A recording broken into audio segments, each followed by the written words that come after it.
Daddy Biko, please. Yeah.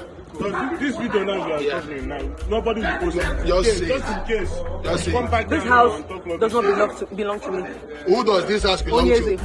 Onyeze who? Yes. Onyeze China. Instead of me to snatch your husband, I will put you 6 feet and collect him. Wogi, lie.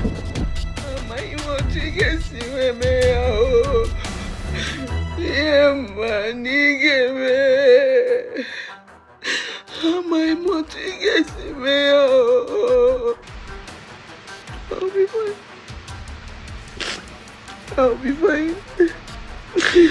I will definitely be fine. People that are saying, oh blessing, you scammed us. Refund my money. Refund my money. A lot of the people who are making noise did not give me 1 naira. It's love. It's not my fault that people love me. I needed help. I came out. I cried for help. And I got the help that I needed. Thank you to VDM for sending me money. Thank you to VDM said he sent me money. I don't know, but he said send. Thank you so much to VDM. Who again sent me money? Nigeria is a country known for many things: resilience, culture, vibrant energy, and an almost supernatural capacity for forgiveness. In the fast-paced world of Nigerian social media, a public figure can commit what seems like career suicide today, and by next week, they are back on your timeline, securing brand endorsements. But even by Nigerian standards, nobody has tested the boundaries of public amnesia quite like Blessing Okoro, popularly known as Blessing CEO. She has been exposed for fake wealth, arrested by the police, jailed, dragged into tragic family feuds, caught in massive financial scandals, yet like a cat with 9 lives, she keeps coming back. Now the question here is, how did the self-proclaimed relationship coach become Nigeria's most uncancelable influencer, and how far can a nation's forgiveness really be pushed? To understand the phenomenon of Blessing CEO, we have to go back to May 2019. Blessing was just another growing relationship blogger, building an audience around her brand, Break or Makeup. But in Nigeria, relationship advice only goes so far. What truly commands respect is money. On her 30th birthday, Blessing claimed she has broken the circle of poverty. She posted a sprawling multi-million naira mansion, claiming she built it from scratch after being thrown out by her ex-husband. The internet erupted in praise. She was the ultimate independent woman. But there was only one problem. The house didn't belong to her. It belonged to a China-based billionaire named Onyeze. Within 48 hours, the real owner arrived, and in a humiliating video that later shocked the whole nation, Blessing was filmed on her knees in handcuffs, weeping and confessing that she only took photos in front of the house for clout.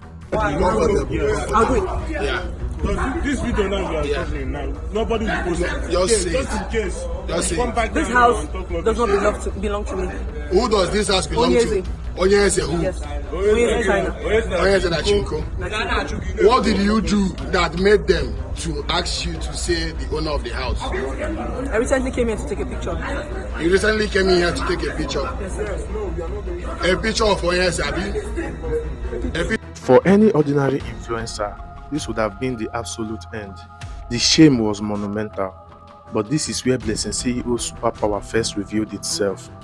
Instead of hiding, she learned to embrace the controversy. She weaponized the embarrassment, eventually building her own actual house years later and boldly telling Nigerians, "Yes, I lied, but look at me now." And shockingly, Nigerians clapped. Now, here's the thing.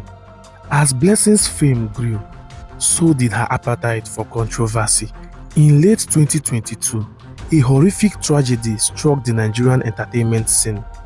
Bimbo Ogbonna, the wife of prominent auto dealer IVD, tragically died in a house fire following years of alleged domestic abuse. The nation was mourning, furious and seeking justice. Enters Blessing CEO. Instead of staying neutral, Blessing chose to become IVD's vocal defender. She claimed Bimbo was the aggressor, dragging a dead woman's name through the mud for clicks and views.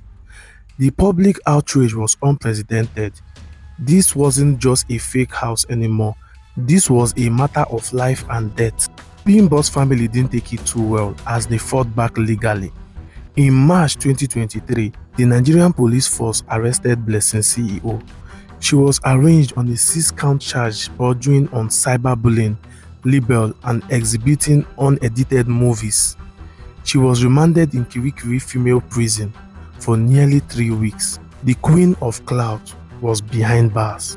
When she finally walked out on bail, she looked humbled, but the humility lasted less than 24 hours. She returned to social media declaring that prison was transformational and even started dating IVD openly.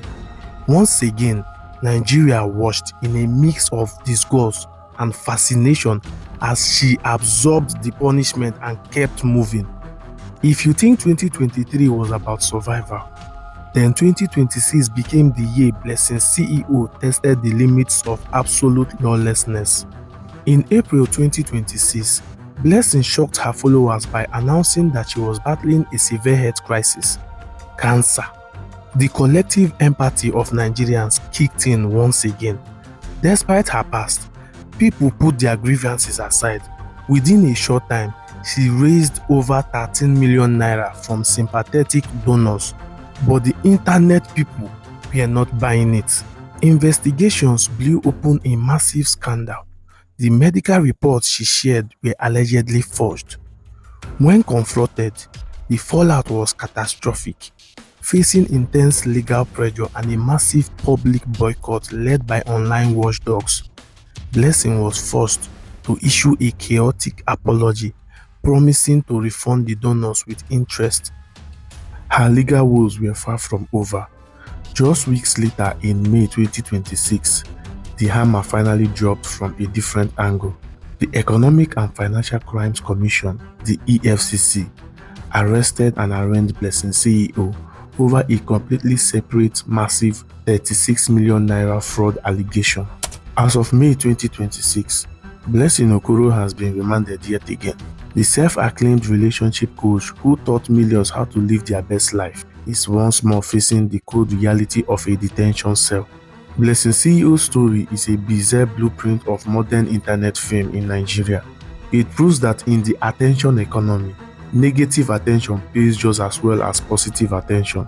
For years, she traded her dignity for data and her peace for traffic, relying on the immense forgiveness or perhaps the sheer exhaustion of the Nigerian public.